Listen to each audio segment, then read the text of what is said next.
Hi guys, welcome back to my new blog. আসসালামু আলাইকুম, আমি ইকবাল হোসেন। আজকে আবার বেরিয়ে পড়লাম আমার কাজে, একটু সফরে যাচ্ছি। রাস্তায় আছে NH 34-এ। তো আপনাদেরকে কিছু একটা সুন্দর সকালবেলাকার প্রাকৃতিক সৌন্দর্য দেখাবো, তার জন্য এই ভিডিওটা বানাচ্ছি। দেখুন বন্ধুরা, কত সুন্দর সকালবেলাকার দৃশ্য। সূর্য উঠে গেছে, আর মনে হচ্ছে যে শীতকালে যে সকাল ভোরবেলার দিকে যে একটু ঠান্ডা ঠান্ডা ভাব, সেরকম একটা কুয়াশা কুয়াশাও ভাব আছে।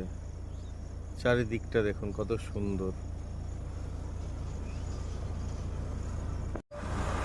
আর সকল বন্ধুদেরকে বলি আমার তরফ থেকে গুড মর্নিং। সবাই ভালো থাকুন, সুস্থ থাকুন।